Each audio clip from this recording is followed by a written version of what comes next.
கிறிஸ்துவுக்கு மிகவும் பிரியமானவர்களே, அனுதின மன்னா வழியாக உங்களை சந்திப்பதிலே மிக்க மகிழ்ச்சி அடைகிறேன். இன்றைக்கு செய்தியின் தலைப்பு, ஒரு நன்மையும் குறைவுபடாது.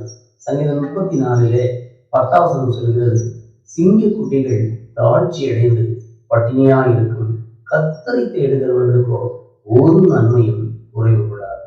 இந்த ஆண்டவர் சொல்லுகிறார், கடவுளை தேடுகிற பிள்ளைகளுக்கு நன்மை குறைவே படாதுங்க. இன்னைக்கு அநேக வேளையில நம்ம நன்மை குறைவுபடுகிறது, சமாதானம் குறைந்து விடுகிறது, சந்தோஷமே இல்லாமல் போய்விடுகிறோம். காரணம் என்ன? கர்த்தரை தேடுவதில் நாம் இன்றைக்கும் குறைந்தே காணப்படுகிறோம். சிவமொழி சொன்னாலே ஒரு கசப்பா நினைக்கிறோம்.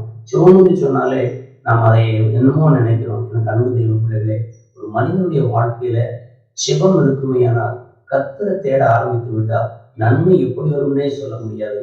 எந்த விதத்திலேயாவது நன்மை வராமல் இருக்கவே இருக்காது. ஒருவேளை சாத்தானவன் நன்மை வரக்கூடாதபடி நமக்கு தடையை கொண்டு வரலாம். சாத்தான் ஒரு வழியை அடைத்தால் கர்த்தர் 7 வழியை திறப்பார். ஆனால் நாம் செய்யக்கூடிய ஒரு காரியம் உண்டு, நாம் கர்த்தருக்கு பயப்பட வேண்டும், கர்த்தரை தேடுவதாய் மாற வேண்டும். அதான் ஆண்டவர் சொல்லுகிறார், கர்த்தரை தேடுகிறவர்களுக்கு ஒரு நன்மையும் குறைவுபடாது. ஆண்டவர் சொல்லுகிறார், நான் துதிக்கிறவர்களுக்கும் துதியாமல் இருக்கிறவர்களுக்கும் வித்தியாசத்தை காண்பிப்பேன். அப்ப நாம் எந்த அளவுக்கு துதிக்கிறோமோ அந்த அளவுக்கு நம்முடைய வாழ்க்கையில ஆசீர்வாதத்தை கற்றுக் கொண்டு வருவார். அது மாத்திரமல்ல, சங்கீதம் 9 10 சொல்கிறது, கர்த்தரை தேடுகிறவர்களுக்கு ஒரு நன்மையும் குறைவுபடாது. கர்த்தரை அவர் மறக்கக்கூடிய ஆண்டவர் அல்ல.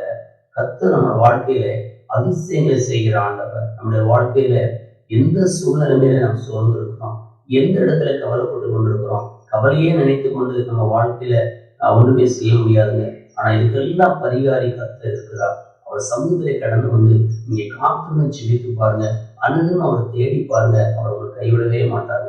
அவர் நிச்சயமாக உங்களை உயர்த்தி, உங்கள் வேதனைகளை மாற்றி, உங்கள் கலக்கங்களை மாற்றி உங்களுக்கு ஆசீர்வாதத்தை கொண்டு வருவார். காட்டுக்கே ராஜாவான சிங்கம் கூட ஒரு நாள் பட்டினியா இருக்கும். ஆனா கர்த்தர் நம்ம தேட ஆரம்பிச்சோம்னா ஒவ்வொரு நாளும் அவர் நன்மையினாலே நம்மை நினைப்பார். கர்த்தர் தாமே இந்த வார்த்தை மூலம் உங்களை ஆசீர்வதிப்பாராக. நாம் ஜெபம் செய்வோம். மகா இரக்கமும் கிருபையும் நிறைந்த நல்ல ஆண்டவரே, இந்த நாளே ஆண்டவரே நன்மையை பற்றி பேசியிருக்கிறீங்க.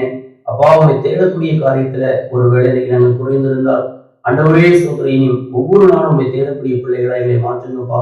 எங்கள் நன்மையை கட்டளையிடுவீராக, எங்கள் பிள்ளைகளை ஆசீர்வதிப்பீராக, எங்கள் குடும்பங்களை ஆசீர்வதிப்பீராக. ஆண்டவரே உங்களை தேட நாங்கள் ஆயத்தப்படுகிறோம். கர்த்தாவே, வசனத்தின்படி எங்களை உயர்த்துங்க.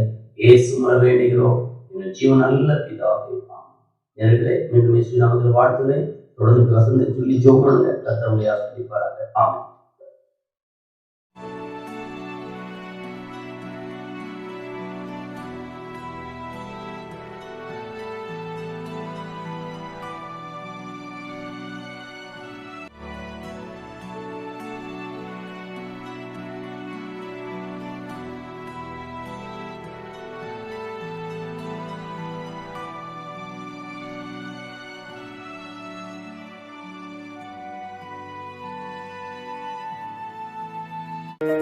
தேவனுடைய போதனைகளை கேட்டு உங்கள் சுகவாழ்வு துளிர்க்க தொடர்ந்து இணைந்திருங்கள்.